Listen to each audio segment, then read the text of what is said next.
Here we are with Rick Konkoff's Coffee House and something new tonight. This is Rick Konkoff's Coffee House Parenting Conversation. And that's Konkoff. There's no M in there. It's Konkoff, on and off with C's before it. We're on Facebook Live. We're on YouTube if you want to invite your friends. We're on the Facebook of the Jewish Community Center of Sonoma County. And we're not on anything else. As a matter of fact, we're not on anything. We're just right here for you. And we have what we think is a compelling and really valuable discussion that needs to be had. Post-pandemic, maybe pre-pandemic, it should have been had, but we're going to have it tonight. And it's about high school. Kevin. Rick. Good evening. That's it? We have Kevin Simmons. I'm beginning? Not yet. Okay. We have Kevin Simmons, who's an educator, drama teacher, vocal performance coach, and has his own website, speakdeeply.com. And Kevin is very articulate and has a lot to say about his teaching and coaching years. And, by the way, is a baritone, so he can sort of complement my tenor voice, and we'll give you some nice harmonies. But maybe not till the end of the show. And we're going to talk about high school, and I'm going to just preview a little bit what Kevin is going to say, that it's a lot about, are we doing the right thing? We have this incredible platform, this incredible modality of high school, and is it working? So with that, I'm going to hand it to Kevin to expand on that question. Meanwhile, you can submit comments, and I will be watching the screen for comments while Kevin is presenting, and I'll be doing some presenting too. And it may ask you to say, might have to click OK or some kind of yes that you are putting this on live screen. It's a new thing they're doing. So whatever it asks you to do what you feel comfortable, and send us some thoughts. If you'd rather text them to me, you can actually private message them on Facebook, and you can email it to konkoff@yahoo.com. So there's a lot of opportunities for you to send in your questions. If you don't want to do it on the screen, just email it to me, Konkoff, Konkoff @yahoo.com. That's Konkoff, Konkoff @yahoo.com. Kevin likes when I smile. So there you go. We all do, Rick. All of us do. Okay, Kevin. Take it away. It goes sort of from Old Testament to New Testament right there. You know what I mean? When that smile breaks out. So that's beautiful. We like that. And I just want to go ahead and reinforce and reiterate what Rick said about the importance to this conversation of any comments or questions that you all may have. When Rick and I were envisioning this one, we thought, boy, wouldn't it be great if this could be the kind of conversation that just welcomes questions and comments and and even opinions. So anyway, so the question is, what is the high school? And Kevin, I'm going to stop you for 1 second, about 3 or 4 inches back from the microphone, if you will. You want me to get back? Yes. Am I too heavy? Yeah. Well, it was just a little bit of a buzz, so I. Okay. How about now? Is this okay? Perfect. Beautiful. Okay. Thanks a lot for that. I'm sure everybody appreciates that. So what is the high school, and what should the high school be? So we're not looking, for agreement and for sort of an approach to high school that everybody sort of already is following along with or implementing. So I'll get into it. Free compulsory public education, that's high school, and sometimes seems like it's hanging on by a thread, but at least it's hanging on, which is more than can be said for a lot of other societal norms these days. Religion, policing in the courts, gender and ethnic identities, national and state politics, news media, economic security, healthcare, small town, brick and mortar commerce, climate security, and whatever happened to the home sphere where at least one parent was available to the child. So it's kind of like we're raising kids via smartphone. They're basically an app now. And with so many broken and changing and on life support institutions in our society, there's more and more pressure on public education to fill gaps and make up for what used to be and arguably, still should be supplied by family, church, government, economic opportunity, and just a general feeling that things are okay, that the world as it is makes sense, and that we should largely just keep going the way we're going. But if I ask you to engage in a thought experiment that we had a healthy, functioning, caring, opportunity-rich society, well, and that if we felt we were clearly on the right track as a country and world, wouldn't education be easy? Wouldn't these questions almost not need to be entertained? So, for instance, in that world, when students in my civics class might wonder whether our democracy actually works as described, I would no longer have to carefully craft answers that leave some of their faith intact while not actually lying to them. We wouldn't have to be busily pretending that the world as we know it isn't in great danger, and we'd be happy participants in what, until very recently, was one of the easy answers to what high schoolers are there for, and that is college prep, right? I mean, if that's one of the main things that the customers, the parents, and the kids are interested in these days. And we could say, all right, college prep. So does that mean prepping you to get into a college, or does that mean prepping you to survive and thrive once you're in the college environment, having the college experience? So these are things that we could get into and talk about. But I have a question, which is college prep, let's say that is the answer, and that's one of many answers that we could land on. Is college prep still the answer? I mean, it seems at least possible that, given that college is less and less affordable and parents and kids are scared of piling up debt, that high school might actually be a terminal degree. That might be as far as some people go. Of course, there's community college and there are trade schools, but, how might high schools prepare kids for community college, for trade schools, or for the idea that high school might actually be about as far as they get? Just going on, when I asked recent graduates, a couple of recent graduates, what high school should teach that it doesn't, I got answers ranging from multicultural studies to economics and investing, from including porn in the sex ed curriculum to teaching a U.S. history of imperialism and capitalism to instruction in trades like plumbing and carpentry. I think all of those are grist for the mill and could really be good places of entry for conversation. I think a critical area of study now is what jobs are going to be left when the robots come. And Kevin, I just want to respond to that one thing, which is Yep. that Kevin and I take walks every week, and we have these conversations, and they become the conversations that we're going to share with you. And the two things that you said that really shook me up in regard to my grandchildren particularly is, number one, we're kind of punting for answers. We're kind of shooting with blindfolds on, and we are really pretending to guarantee a future that may not exist. So I just wanted to throw that in at this point because Oh yeah, absolutely. that really impacted me and got me worrying, actually. Well, it's a funny thing. You know how it goes in high schools, Rick. One of the major unspoken tenets of or unspoken statements that administrators and teachers are walking around with is, trust us, we know what we're doing. Trust us, we're experts.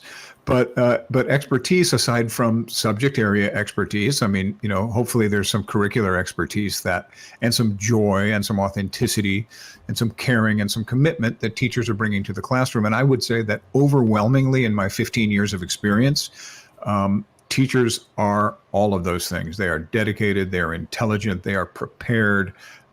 They are pretty straight shooters in terms of their social emotional. I mean, their game is pretty high.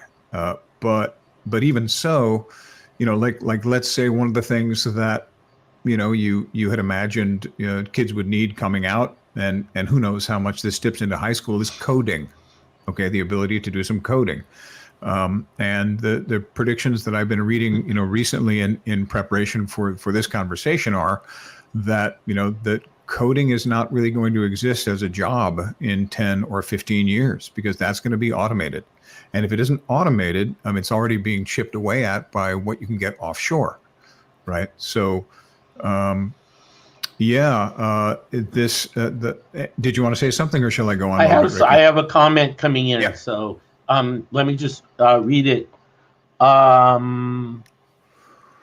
Okay, we just got a compliment from Katie, one of my friends, your friends, and a listener. Thank you, Okay. Katie. But Okay. anyways, thank you. Well, let me go on to a couple of things that seem to me, and so, well, I kind of went off on this little tangent about trust us, we know what we're doing, right? And however, as an educator, if you're keeping track of what's happening in the world, that's open to question. And so one of the things that you want to do when you're with children is be honest with them. I mean, you don't want to be honest in the sense of breaking their hearts, or in cultivating a nation of cynics or something like that. But you do want to say, well, what do I see when I look out in the world? I mean, some years ago, this is now 10 years ago or so, I asked the administration if I could teach a global warming class. And that wasn't in the curriculum of our school at the time.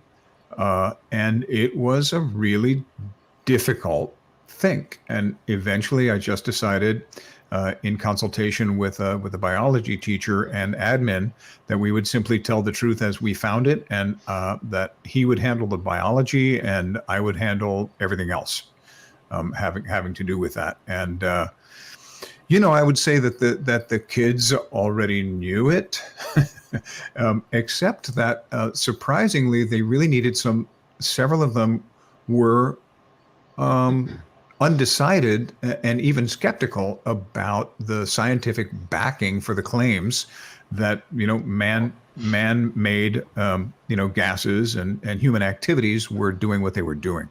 So fortunately, we had, a biologist to be working on that, a scientist to be working on that. Anyway, so just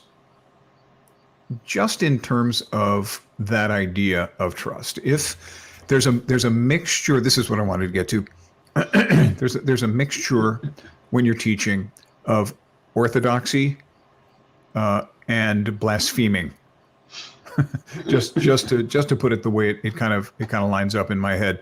Orthodoxy and heterodoxy, if you like, a bunch of different opinions versus one received opinion. And there are lots of examples of this. What kind of history are you going to teach? Are you going to be teaching about a history of the costs of extractive imperialism? Are you going to be teaching in a multicultural framework? Are you going to be teaching gender and ethnic studies? All of these things are, fortunately or unfortunately, depending upon your viewpoint, claiming space now in the high school. And that's another thing too. The high school is not limitless. When you bring one course of study in, another course of study goes away because it's pretty darn full. I don't know if anybody has ever taken the ride of actually going to a high school, or of really finding some other way to find out what your 10th grader is doing all day long. It is busy. It is extremely busy and requires their full attention. And then there's a whole social thing. So anyway, I'm going to talk for about maybe 5 more minutes about stuff that hopefully will generate some comments and questions out there. And I'll go. I'll probably scatter my comments just a little bit. To go back to AI, so it turns out that, at least according to this Brookings Institution study that I was reading, the folks who are going to have the highest exposure to jobs going away are the most well-educated, the white-collar jobs. They name prime working age, people from 30 to 50. That's not from the report, but that's just a prime working age that occurs to me. and higher paid jobs, and apparently, and this is again from the Brookings Institution, Caucasians and Asians, at least in this country, are going to be disproportionately affected by AI. I thought that there are two things that I want to say about that. One, whenever you hear talk about AI, it's always talked about as if it's inevitable, that there's just nothing you can do about it. But what about the social and moral conscience and commitment to right action that might bring about another reality? So must the only motive be one of profit, which so far as I can see is generally what is driving these things? And where are children to learn that there are other possibilities than the motive of profit? In high school? Because maybe that's as far as they're going. Are they going to learn it from elders in their extended family? Doesn't seem like it to me, the way this society is set up. Are they going to learn it from are they going to learn it at church? Are they going to learn it in scouting? Are they going to learn it in any of these other institutions that no longer particularly have a lot of clout? So that might be a good thing to tell folks that, look, and this is where I'm going with this, and this is something that was originally borrowed from Yuval Noah Harari, who's an Israeli intellectual, public intellectual. I'm sure a lot of people know him.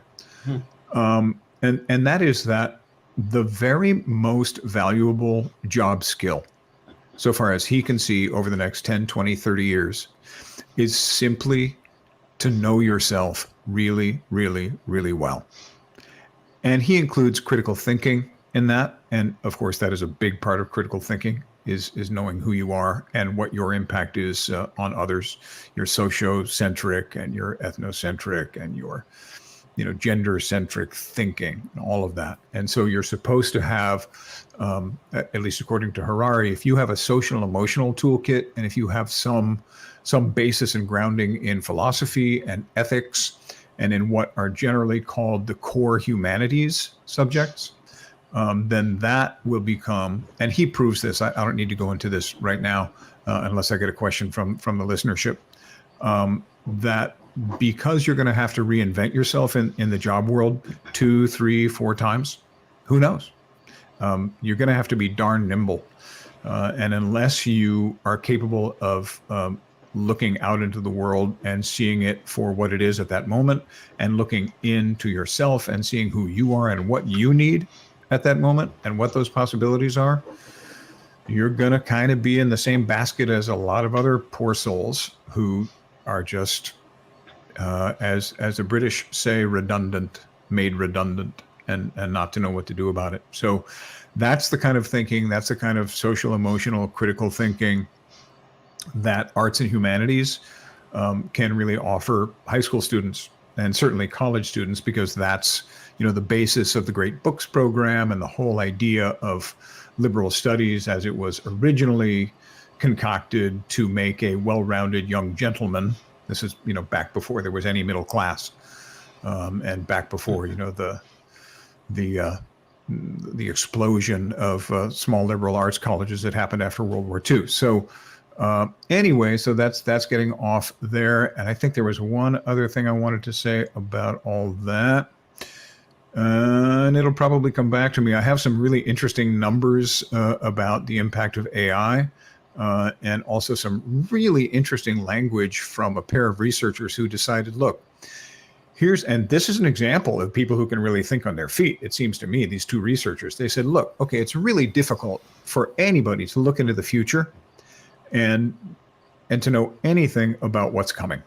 Maybe, if you're lucky, you can look 5 years or 10 years, something like that. And the pace of that horizon is getting shorter and shorter and shorter. So in order to predict the future, at least as it revolves around the impacts of AI, we're just going to look at the patent applications for artificial intelligence.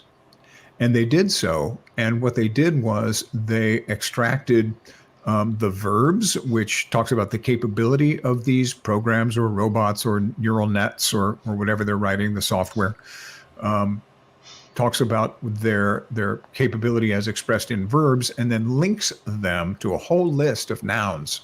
And if I were to read you some of those, and maybe I will a little bit later, you'll it's really striking. There's very little that AI cannot insert itself into, and will not if we don't have the kind of conversation that we can educate people to be able to have in our high schools. And I think that's probably a good enough spot to stop. And I think that I did pretty well, Rick, even though you saddled me with the label articulate. That was like, geez. Okay. Anyway, I appreciate that is a really good introduction and gives us lots and lots to think about. One thing that came up for me, just in a sort of a silly sense of humor way, and then I'm going to move into a little bit of a role play, and that is, I was thinking about the Flintstones vis-a-vis the Jetsons. Sure, they're made. Who grew up in those times, right. And you had the Jetsons that had AI, that had lots of robots and things that did things for you, whatever they could dream up. And in the Flintstones, you also had AI, only it was animal intelligence, and you had kind of a replica of the kind of machines that we have and that we envision in the future, that little animals would do, and monkeys and little. So I just think the Flintstones and Jetsons, it actually is a little warmer in the Flintstone world. Anyway, I just want to leave that one behind, but give everybody a moment of levity. But, I like that a lot. But what I really want to do. Plus, the Flintstones had guest stars. Right. Exactly. You remember? Right. Stoney Curtis. And the Jetsons had that dog that talked in all R's. Yeah, that's right. That's right. Anyway, so I'm going to role play a little bit, and I'm just going to be an adolescent, maybe a 9th, 10th, 11th grader today. And I'm going to tell you, I'm going to repeat a few comments that I hear often from my students. And just I'm going to go stream through them, and then maybe you can have a response in context of what you were saying, because we take this age group, which has really probably the hardest, most quick, emotional, hormonal firing going on of any age, and we just ask them to be good at everything, which is the equivalent of getting straight A's, which is what we value. And then we ask them to do all these extracurricular things, and on top of that, then they go out into the world, and the grades become money, and the extracurriculars often subside. So, being a teenager, I would say, for instance, nobody knows what the future holds. I want to live for the moment. I want to experience everything I can experience now. I have very few teachers in school who I really care to listen to, but I have to. Most of my classes are boring. I have one or two great teachers each year, and the rest is just kind of like. I am tired. I'm stressed out. I'm hungry all the time. What about the drugs, Rick, if you're being honest? I'm getting there. I don't feel like eating all the time. I don't feel like eating when the adults want me to eat. I have access to any and pretty much all substances, ranging from what we call traditional drugs and alcohol to, as Kevin mentioned before, pornography, gambling, anything that we want to do online. It's like it's all open. And what has shifted is that I want privacy. I want to tell you what I want to tell you, and I don't want to share everything. I want boundaries. Yet I tell everything in social media, and I don't really care until someone mentions what is a digital tattoo and the reality that it's there forever. I went into a 9th grade class one time, and this was back in the day when Facebook was done by young people. and they would sign on and say they were whatever age you have to be on. So I, as an assignment or as an exercise, I read the agreement that they signed. And I had kids having close to nervous breakdowns when they realized how many times they had violated the agreement and how absent their privacy is. I also can I ask you something? Yes, absolutely. Thanks a lot. Yeah. And that is, am I to respond to any of these things that you said? Because you said about a dozen things. You pick one. No, I'm just saying. So, are you going to wrap it up with something, or should I just respond to any of these? I'd like you to jot down the ones you want to respond to, or think about the ones you want two or three that you'd like to respond to. I have like the universal solvent. I would say I don't have and this is something that you and I were talking about before. Right. I don't have the I've only got I got the big tools today. I got the giant crescent wrench. I got the crowbar. Right. I don't have the jeweler's loop and the micro screwdriver. Right. And so a lot of what you're bringing, at least unless you want to broaden it a little bit into what belongs in the high school and what doesn't. Right. So I'd like to try to wrestle it back into curricularly what belongs in the high school and what does not, as opposed to dealing with teen disaffection. Great. And so I think the point that I'm making, and thank you for the clarification, is that these things and these attitudes and behaviors and points of view and worries are aggravated by what I see as an antiquated system that we have in high school. And you and I were talking today about, do we make small changes? Do we try to fix what we have? Or are we just doing it wrong? Right. And I would actually like you, I just wanted to give a picture, sort of a layman's picture, who works with a lot of teens and I know you work with teens too, and really the stress is huge.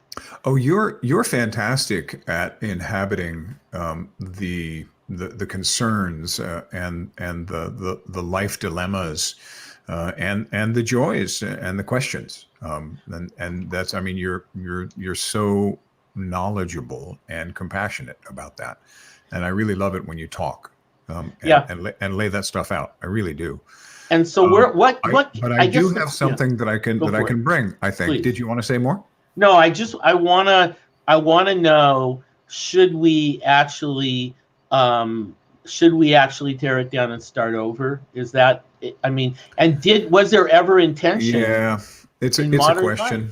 It's a question. And certainly, and I should probably say that I'm in no way an expert. No, neither am I. I'm just saying. We're a couple of guys. We're a couple of guys. Yeah. Right. And we've both taught, and we both love teaching, and we both identify with and want to help adolescents in this journey that they're in.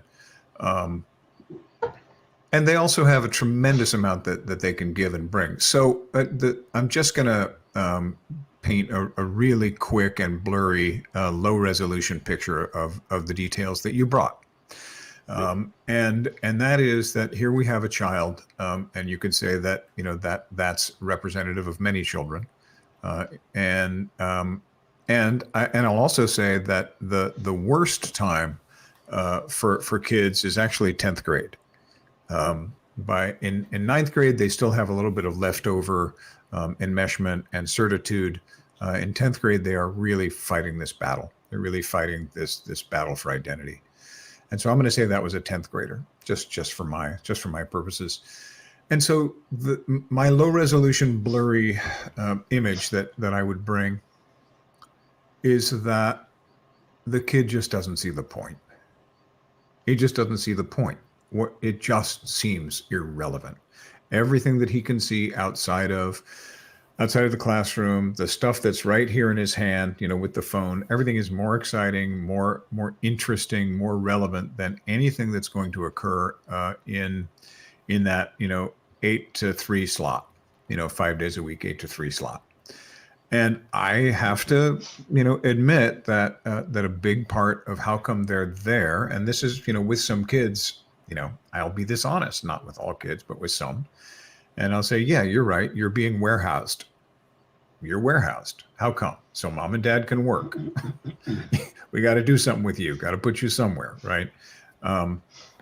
But how can we make it then? The question is, how can we make it more relevant, more interesting, more germane to their perception of reality and their not inaccurate look into the future, right? What does what I'm learning have to do with what I see out there? Now, this is where we get into the orthodoxy, heterodoxy divide. Some of the stuff that we are asking them to learn, they're not going to see the value of. They don't have the maturity for that. And that's where there needs to be some faith in the institution and some faith in the representatives of that institution so that we can say, this stuff is just good for you. It just is going to help. Can I really explain how? Well, I can, but you wouldn't believe me, right? Or I can, but you wouldn't make the connections, right? So I think that it's inescapable that you chug along like that. I just really do. Because, well, anyway, I'll just leave that for the time being. I have my proofs on that. But what we're sort of asking is, well, if the curriculum is outdated in some respects, what do we replace it with? And if we replace it with something that is, germane to the child's life, that has some points of confluence with the child's life, then maybe we have something. I mean, maybe we do talk about the world of work. Maybe we do offer more trades. I don't know children who don't like arts. Now, not everybody likes all the arts, but every single art is an absolute gem of a vehicle for teaching critical thinking. All of it asks you to look either historically or currently into what it is to be human. And all of them ask, which is an endlessly rewarding and not boring pursuit, right? I mean, if you're bored and you say you're bored, well, you're just not paying attention, right? And sometimes that's necessary in adolescence. So I said it was a universal solvent. And then the other thing about the other critical thinking thing that the arts confers is that you've then got to embody it. So you take something that is outside of yourself and may or may not have some historicity or some background, and generally does, having to do with really what it is to be human. So that's a hierarchy of values, as Jordan Peterson says. It's all kinds of stuff like that. It's a social emotional. And then you have to imagine it from the inside out. So more arts, more practical blue collar stuff, more social emotional stuff, more appeals to really the power and the clarity and the possibility for meaningful purchase in life or changing life. Look, if you don't like it, and this is the other thing I was going to say, if you don't like it, well, why are you so passive? I mean, you're the customer. The customer in the society is always right. So why don't you just complain? Right. Why don't you say what you'd rather see? One of our colleagues, Rick, used to say that, I don't know if you ever heard him say this, that kids are the worst drivers of bargains or the worst consumers ever. Right. Because they seem to want the least for the most, right, as opposed to the most for the least. Right. I mean, get it lined up with what you think is, right. Make a suggestion to administration, get people together and bring some pressure to bear. Let's put some juice into this thing. Right. Well, this happened in the 60s when I was in high school, when the word relevance became very, very relevant. and that was the campus protest anthem. I also want to mention in regard to the arts that about 30 years ago, I met a woman who was a PhD in education at Chico State. And she had done this amazing research, which proved that not only when kids exercise and sweat and have a lot of movement, run, do they have this endorphin release, but that it also happens when they have a new or peak experience in the arts.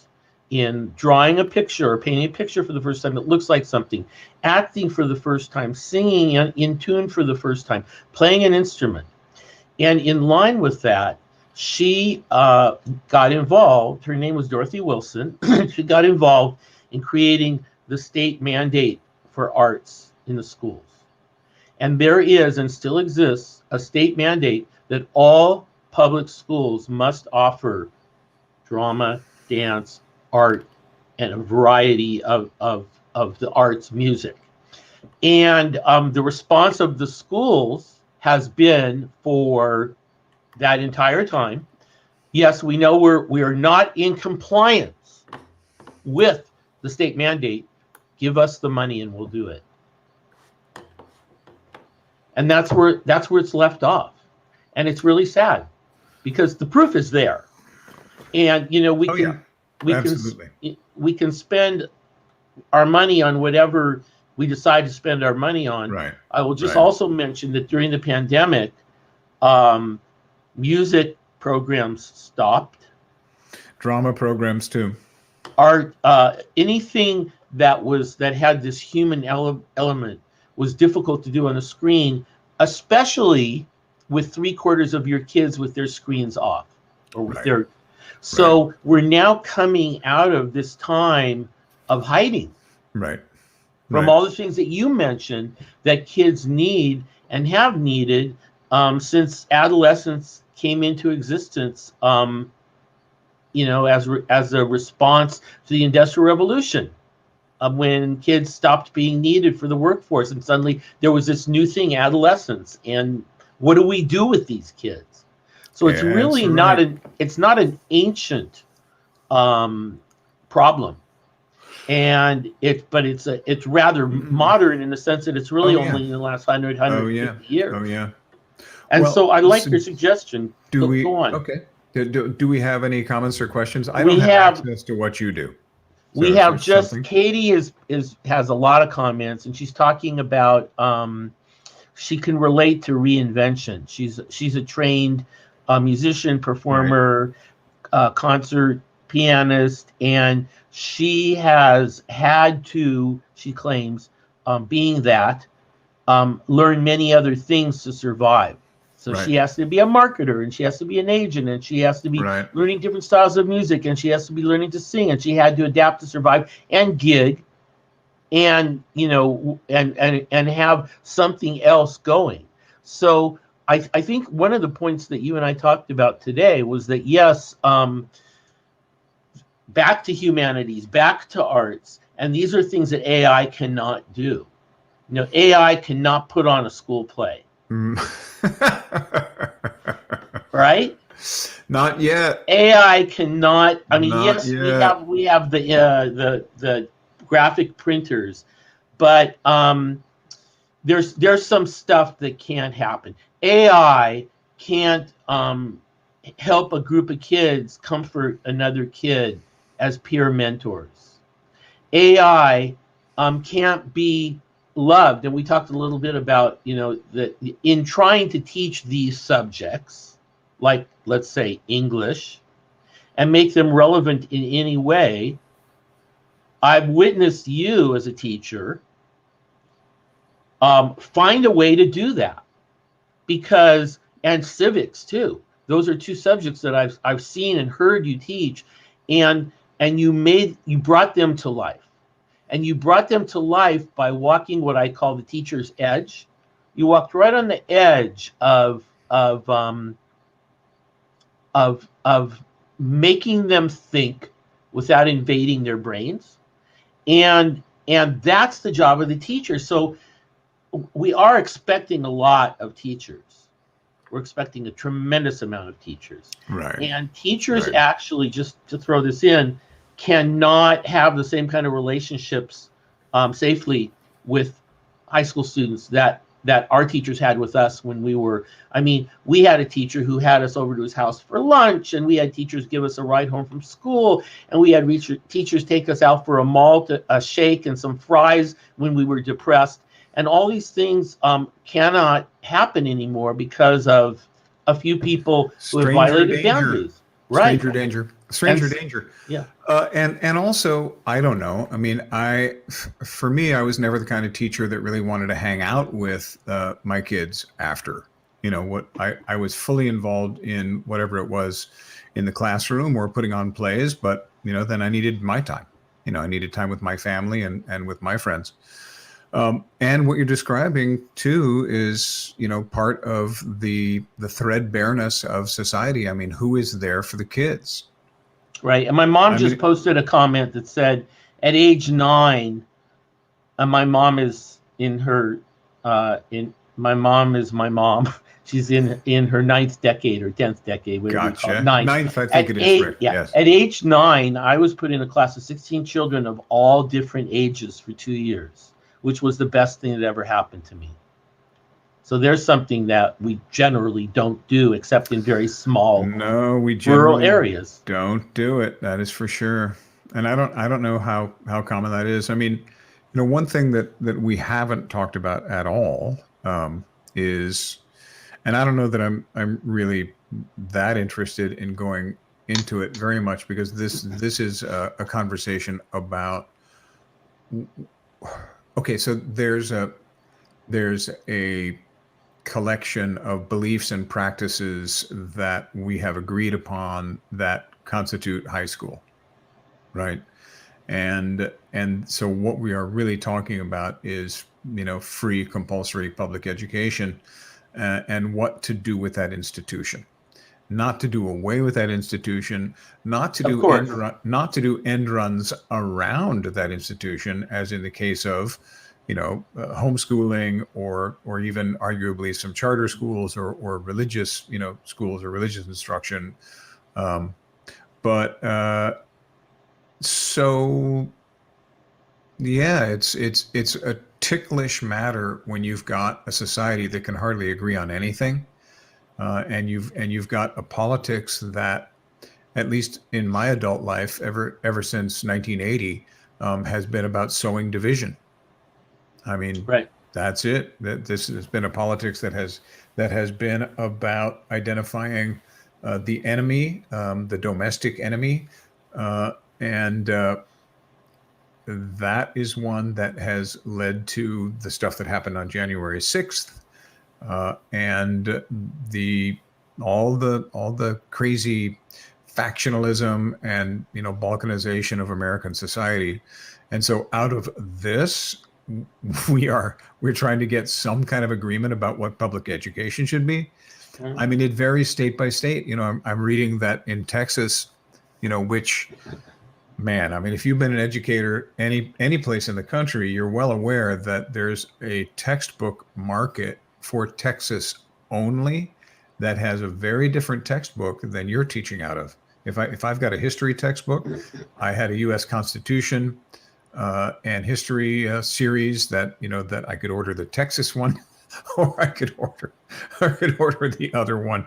And so Texas right now is trying to do what? Aren't they trying to say that you cannot teach slavery? I think they're saying that you can't teach the history of slavery in public education now. So, well, we're talking about progression or envisioning or curiosity about possibilities in high school. You and I are talking about this. Yeah. And right. what we're witnessing in a number of states is regressive behavior, regressive thinking. Yeah, that is true. And we have 35 states that are passing laws to help restrict voting. We have an incredible amount of people who are modeling, by the way, to our children lying. One study that I want to share with you, and I've asked my students every year, I ask my students 2 questions. First question is, have you ever cheated on a test or on a paper? and they almost, I mean, we get like 60-70%. Then I said, I do this little exercise. The exercise is someone, a kid didn't study, and he offers you $100 to not cover your answers in the objective test in class. I'm God, and I'm going to guarantee you're never going to get busted for it. You take the $100. So one kid raises his hand and says, "Well, is it a major test or a quiz? And does the teacher grade on the curve, or all these like iffy rationalizing questions that we get in politics and in our American life?" And so then 50% say I take the 100, and there's 50% less, and I go, okay, I'm going to up it to 500, and I gather a few more. And then I up it to 800 and 1,000. And the ones who did it for 100 say, "Hey, wait, I want the 812 and the 1,000." And I say, "You already sold your honor for $100."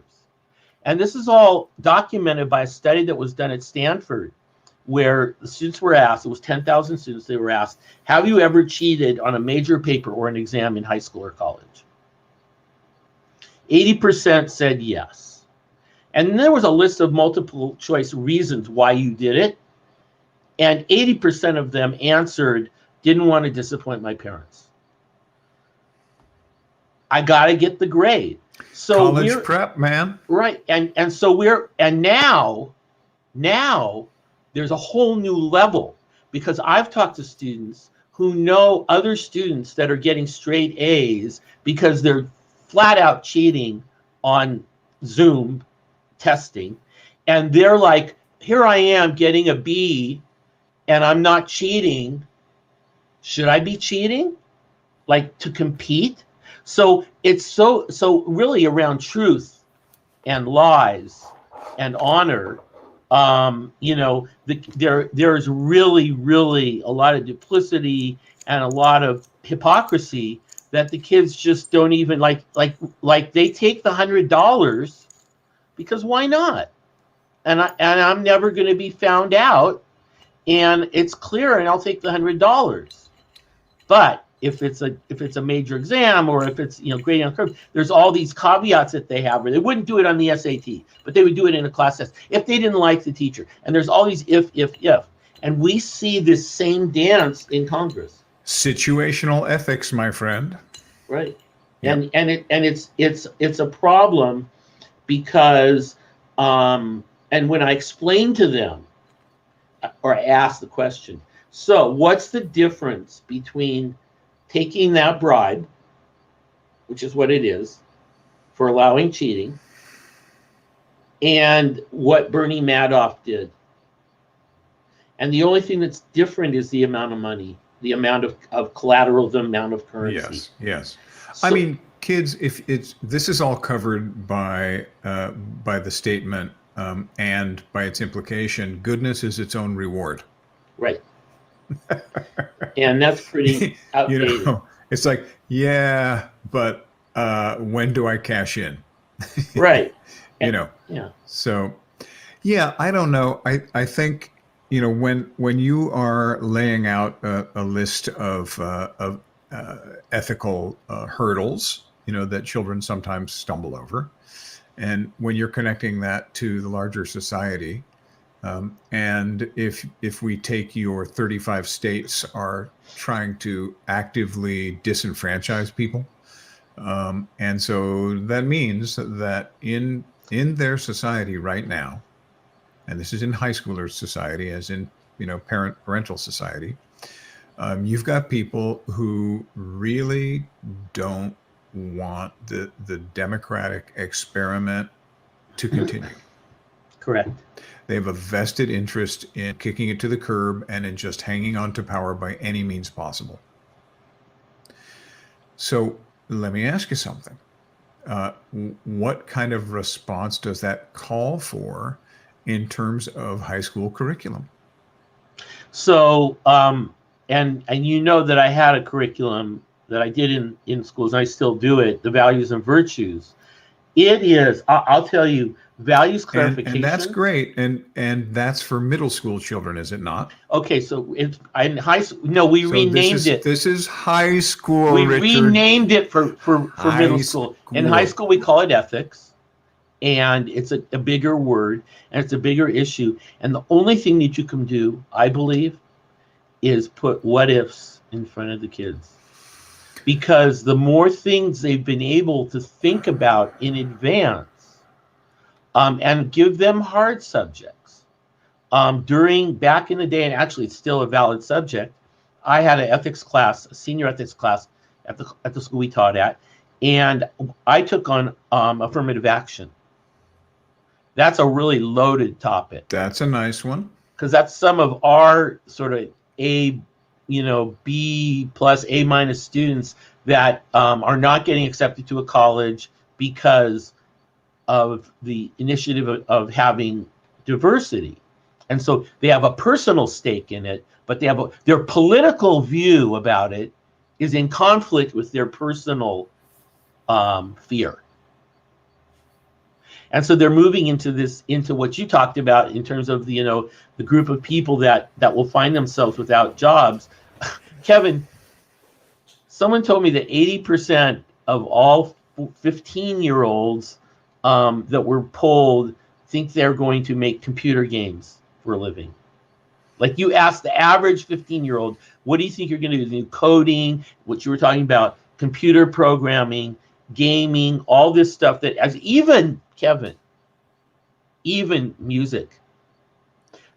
Let me just tell you, because I don't think you know about this, but it's crazy. Here's how you write a hit song today, if you're a young person and you want to make money. You go online and you buy a track, a beat, and you pay $50 for it or $300 for it, or you lease it or whatever. You have an arrangement and it's yours. And someone's made a whole track, chord progressions, rhythm, everything except the words. And you create lyrics around it, and that becomes your hit song. And actually, you do know it because you do know that. I did not know that. Wait, is it? I did not know that, or I did not know that. I did not know that. Yeah, that's Kevin.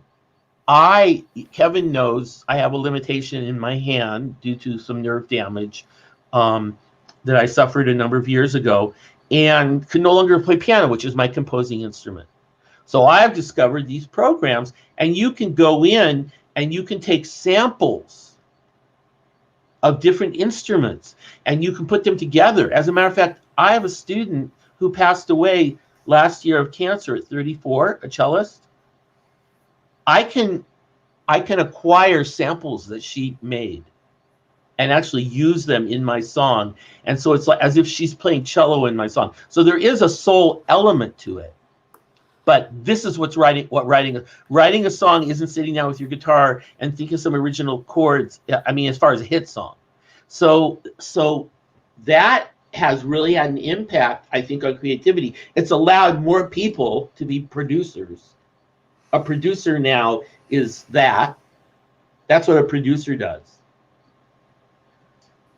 And so are you saying that there's really nothing that we can teach to children in high school because they can just get a standalone pull off of the net? Is that what you're saying? I think that actually, I really hate to say this, but I think AI will be composing songs.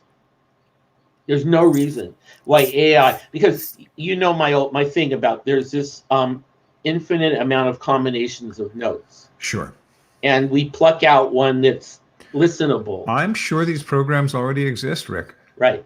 I mean, So your question to me is what we did, and I think you hit on it in our last walk and talk when you said that we have to change our attitude towards what some people would call the touchy-feely humanities, social emotional topics. They used to call it character curriculum, Like that stuff is kind of like, okay, you've got to take one class of that, and you've got to take one class of that, and then you do the special thing that you're going to do. However, those are the things that that impact kids. Those are the things that they remember. Like, yeah, you're talking about the arts and humanities core.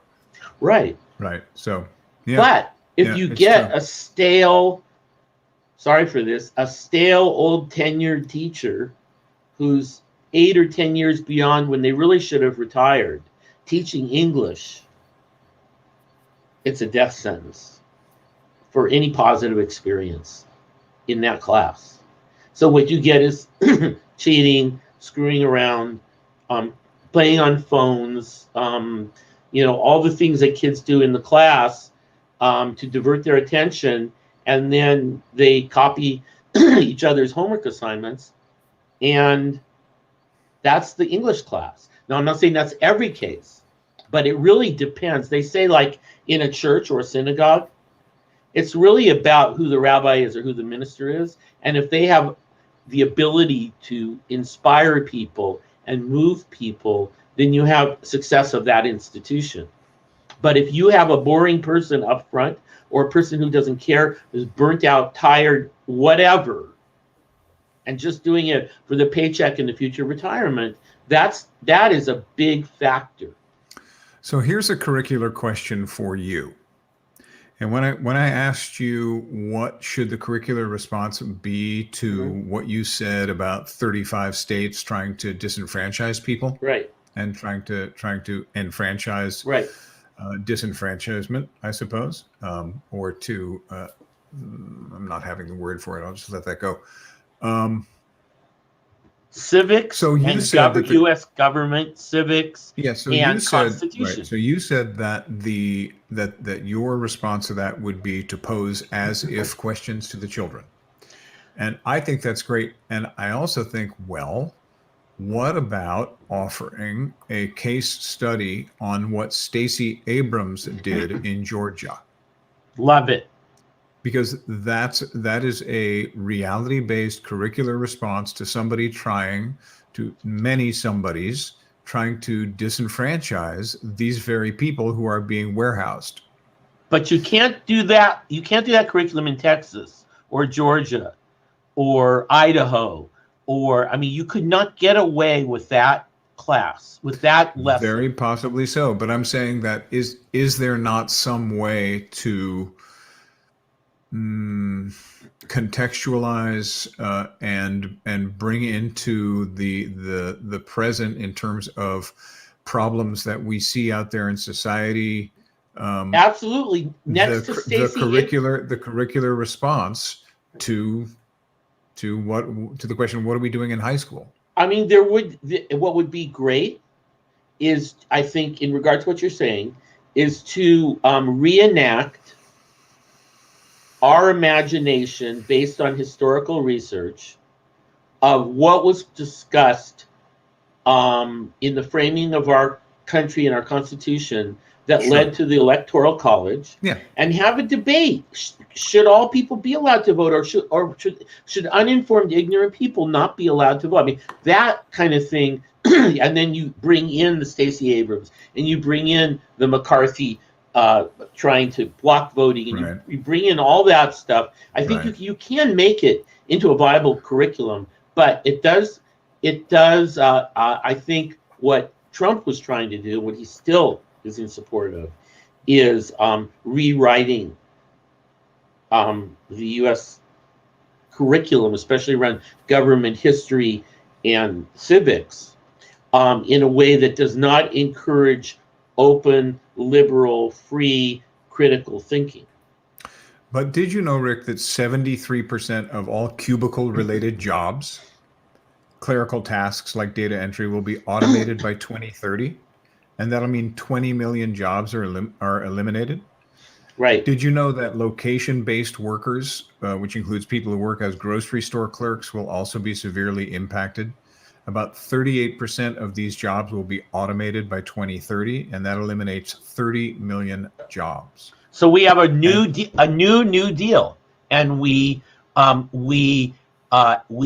attack the issue of the infrastructure of the United States, and we put millions of people to work doing that.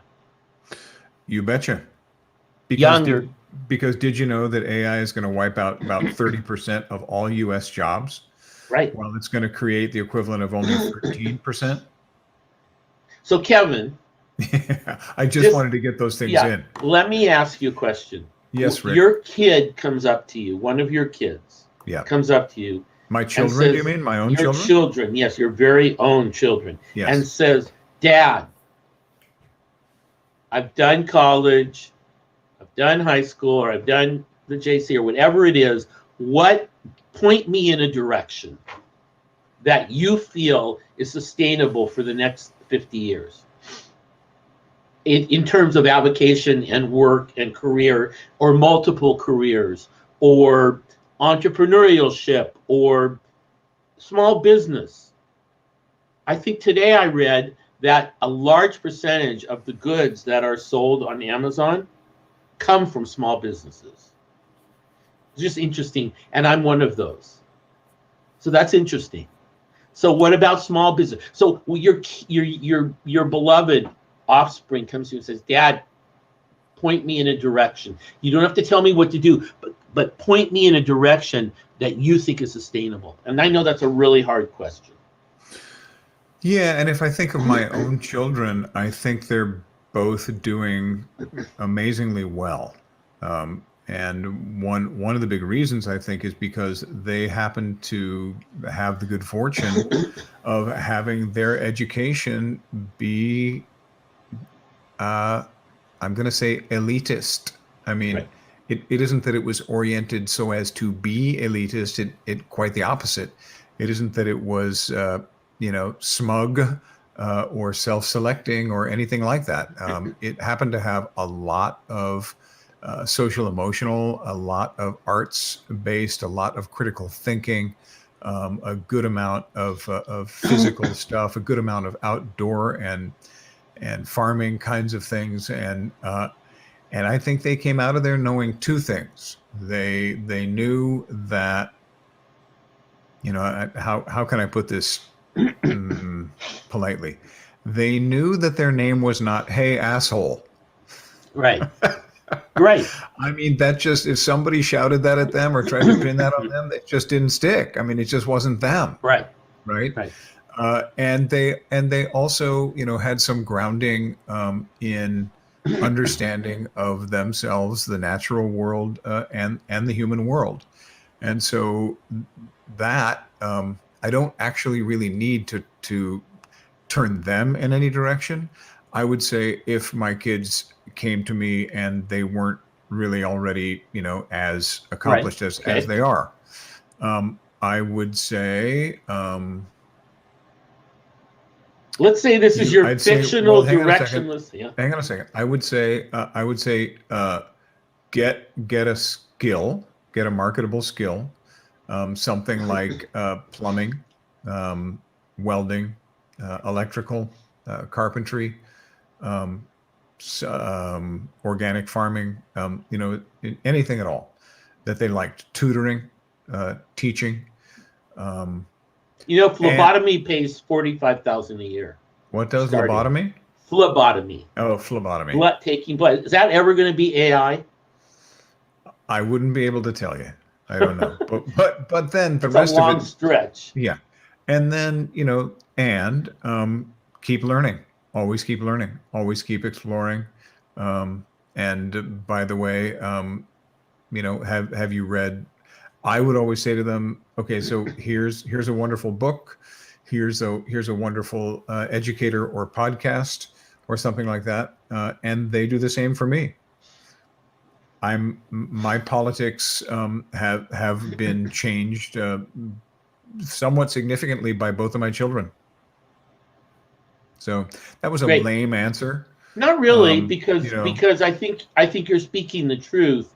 I think that you spoke the truth also when you said elitist, because there are the vast, I'm not going to say the vast majority, a large portion of the kids in school really aren't going to come out they don't have parents who are participating in their lives. They don't have aunties and uncles and grandparents who are models. They don't have extracurricular people hired to teach them music and teach them after school, whatever. They don't live in progressive environments. Oh yeah. They're not eating well. They're not sleeping well, and they're Right. not supervised. Right. So maybe I should have said your fictional third kid that fit into that. Did you know you had a fictional third kid? Right. Yeah, Because thank you. because what I deal with in my coaching practice is kids that are spending, 12, 14, 16 hours a day on computer, who are not sleeping, whose only friends are virtual friends who they've never met, who are eating bowls of cold cereal and whatever, frozen thing they can cook fast, are not participating in family life. So those are kids that I really worry about too. Although you're saying they could do those jobs that cannot be done by AI that a lot of people don't want to do. Well, they say that that the so-called blue-collar jobs, many of them, with the exception of some in like heavy manufacturing and things like Mhm. that, repetitive things, but the ones that I named are actually at least exposure to diminishment or replacement by Mhm. AI. And I forgot, I do have the perfect answer to the question Mhm. that you asked me. What would I Mhm. tell them? I'd say, ask your mother. Right. Right. It's Well, hard. how are we doing? We're doing great. We have a few more minutes. Okay. Um, I'd like to tell the listeners this is Rick Konkoff's Coffee House, and our guest is Kevin Simmons, a colleague and good friend, a dear friend, and a teacher. I think we teach each other, and we're some older generation people who do care about young people. I want to say I often meet people who quote unquote hate kids, and especially teenagers. Um, if you are a teenager and you walk into a convenience store, you are an automatic suspect for shoplifting. Um, and you're looked at with disdain, often not listened to, not believed, not taken seriously. And I guess my trademark, and to an extent yours also, has been actually listening and actually saying, oh, I never thought of it that way. So this is going to be a series. I'd like to do this once a month, and perhaps we can have other guests on to join us who have other points of view and other kinds of expertise. Um, I am really, really interested in something that I call healthy self-medication, which is that learning our 7 or 8 different inner chemicals and what they can do for us and how to activate those chemicals, how to activate your oxytocin, how to activate your That's terrific, and terrific just curricular stuff, right? common activities. Like, Right. I have had a conversation with someone who was depressed, a young man, about what would he do if I just said, okay, I'm going to pay you $100,000 a year. You have to find something you like that's productive that you want to do in society. And he went to a dopamine high. Now, we also know that, and this is a whole other subject, that the dopamine need gets stretched out by some of the repetitive addictive activities that kids do. So they no longer can be a dopamine 3 doesn't mean anything. It's you gotta have a dopamine 6 or a dopamine, just like drugs. You become resistant to them. So yeah, you're right. This is the stuff we've got to talk about. And really, I know this is about high school. We've got to start talking about this at a young age. I think some conversations you've inspired me with are about the way young people are marketed to. Oh, sure. Just naming it to them, Oh, yeah. Oh, yeah. and it is not received happily. So, I think I'm going to end. I'd like to end it, and you can have the final word also. My No, final that sounds word. good. You know what you just said though, and the reason that I sighed, about that, and you hit very close to the bullseye with that shot, is what are we going to do?